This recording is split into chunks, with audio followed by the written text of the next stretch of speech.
दोस्तों, आज की कहानी है देवर ने भाभी को जबरदस्ती किया प्रेग्नेंट।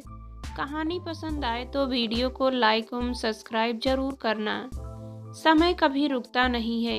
यह बात दूसरी है कि घड़ी में सेल ही चूक जाए या चाबी न भरी हो। सच यही है कि एक बार चल पड़ी तो चलती रहती है। सरकारी नौकरी भी तो घड़ी की ही तरह है। संगीता को कौन नहीं जानता, आस पड़ोस में उसकी ही तो चर्चा है। कैसे वह घर और नौकरी दोनों को एक साथ चला रही है। जब सर्दी के दिनों में लोग रजाई से बाहर झांकना पसंद नहीं करते, तब तक वह बच्चों का नाश्ता बनाकर स्कूल के लिए तैयार हो जाती है। सुबह 7 बजे उसे स्कूल पहुंचना होता है। घर से 5 मील दूरी पर स्कूल है। वह अपनी स्कूटी में शाम को ही पेट्रोल डलवा लाती है। 12 बजे स्कूल से आती है। तब तक बच्चों के घर लौटने का समय हो जाता है। वह आते ही किचन में लंच की तैयारी में लग जाती है। सुभाष को भी समय पर जाना है। उसकी फैक्ट्री की नौकरी है। पारी बदलती रहती है। कभी तो उसका काम बढ़ जाता है, कभी घट जाता है, पर वह उफ नहीं करती। हमेशा मुस्कुरा कर बाहर खड़ी। कभी बच्चों का इंतजार करती है तो कभी पति का। पर उस दिन तो घड़ी ही रुक गई। स्कूल में सबको पता था कि उसका रिजल्ट क्यों अच्छा रहता है। सब जगह उसकी तारीफ हो रही थी। पर न जाने क्यों कौन सी हवा बही जिसने उसकी शांत जिंदगी में हलचल पैदा कर दी। उसे नहीं पता लगा कि अचानक क्यों उसका तबादला घर से 50 मील दूरी गांव कासिमपुरा में हो गया। पर क्यों? कहीं कोई उत्तर नहीं था। हाँ, यह बात जरूर थी कि इस बार उसने शिक्षक संघ के सम्मेलन में जितना चंदा मांगा गया था उतना चंदा नहीं दिया था। देती कहाँ से? बच्चों के भी अभी ऊनी कपड़े बनवाने थे। पति सुभाष को भी रात को फैक्ट्री पढ़ता है। हाँ, जिनके रिजल्ट भी अच्छे नहीं थे और जो कक्षा में भी कभी कभी आते थे, वे आराम से थे। स्टाफ रूम में उसे देखकर बतियाने चेहरे और अधिक प्रमोदित थे। आप रमेश जी से बात कर ले, माथुर साहब ने कहा। कौन रमेश जी? वे चंद्रसेन जी के खास आदमी हैं। चंद्रसेन? हाँ, वे शिक्षाविद हो हमारे स्कूल के कार्यक्रम में मुख्य अतिथि बनकर आए थे। क्या वह चौंक गई? साथ ही सोच में डूब गई। वह सफेद मूंछों वाला चेहरा और उसके भीतर से झांकती भेड़िया जैसी आंखें वह अब तक नहीं भूल पाई थी। कार्यक्रम के दौरान मानो वे उसका ही पीछा करती रही। कार्यक्रम के बाद रमेश जी ने उनसे उनका परिचय कराया था। सर, यह संगीता जी हैं, इस विद्यालय की श्रेष्ठ शिक्षिका। उन्हें पुरस्कृत भी किया जा चुका है। आपकी कृपा हो जाए तो घर के पास आ जाए। हाँ हाँ हाँ, क्यों नहीं, लिस्ट निकलने वाली है, आप याद दिला देना। उन्होंने मुस्कुराते हुए कहा था। आप तो सुभाष जी की पत्नी हैं। हाँ, वह सहज होते हुए बोली। वही तो मैं इतनी देर से सोच रहा था।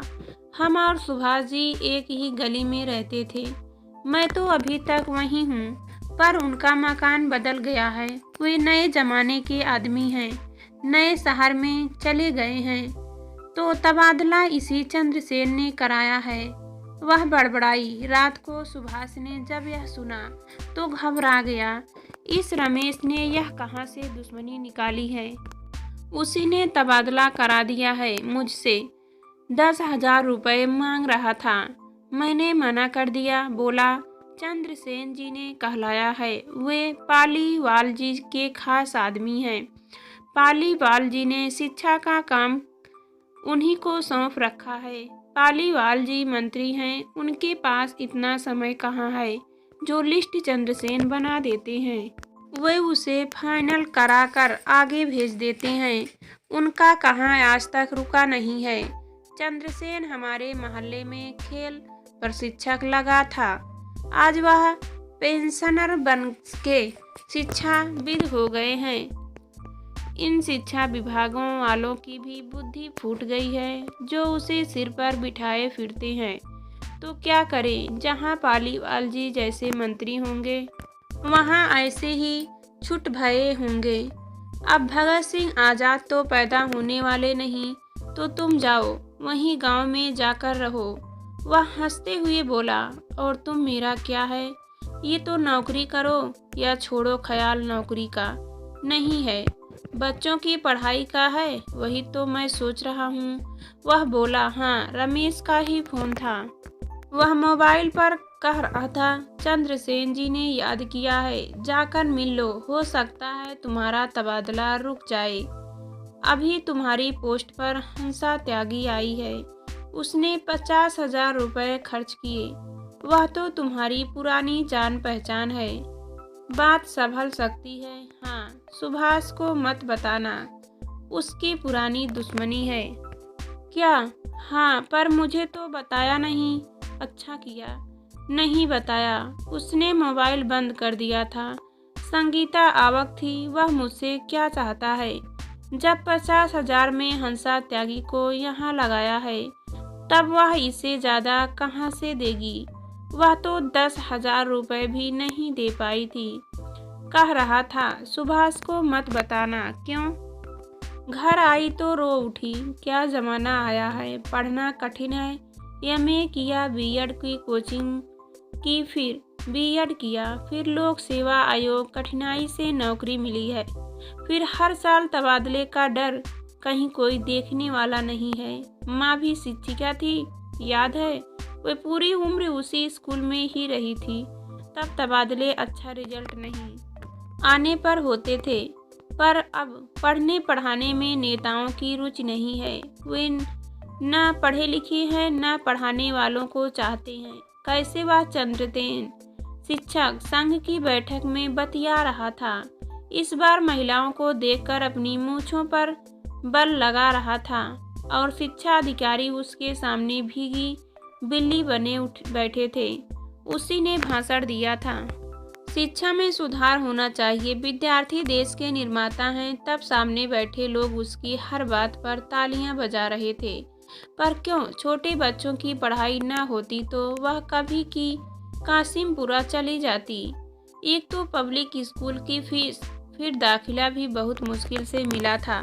उसने ही दिन रात कोशिश की थी, पर अब इसी उपापोह में पूरा दिन निकल गया था।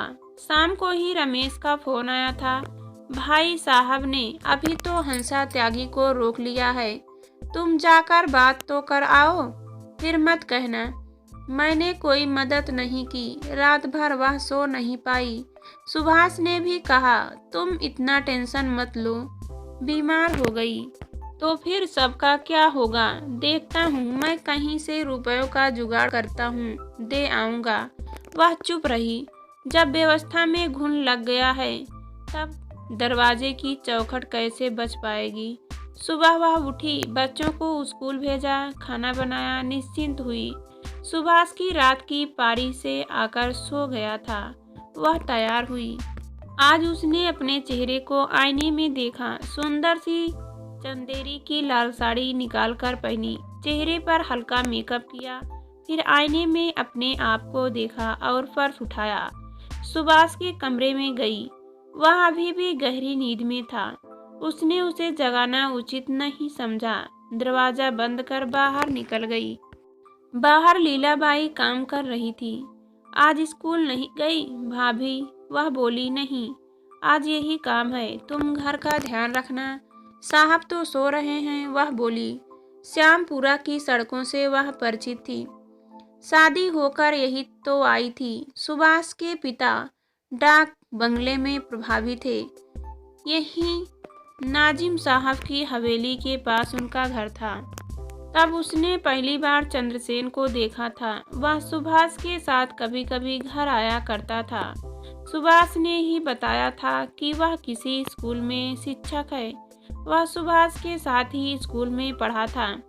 उसके पिता कभी नाजिम साहब के साथ रहे थे, रेन्युए में थे। उनका बड़ा सा मकान था।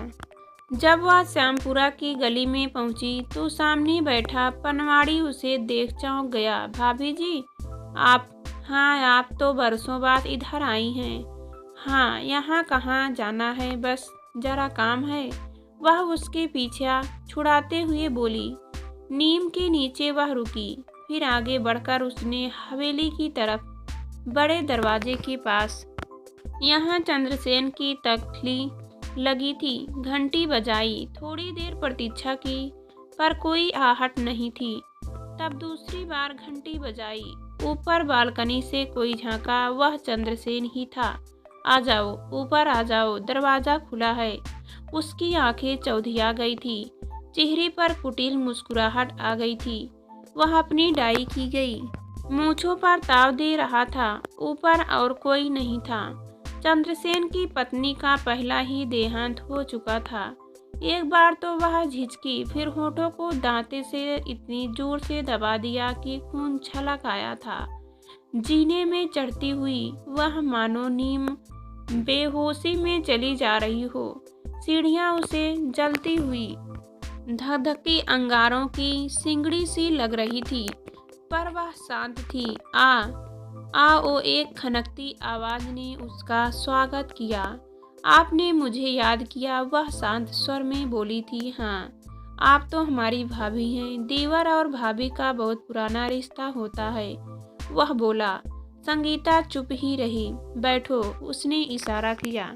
वह बैठ गई। हंसा त्यागी को तो अभी ज्वाइन करने से रोक दिया है, वह भी आ गई थी। पर तुम्हारी बात और है, मैंने तो तुम्हें आज पहली बार देखा था, तभी से घायल हो गया था। तबादला जहाँ चाहो वहाँ करा दूंगा, मंत्री जी अपने ही हैं। वह बात करता करता उसके पास खिसक आया था।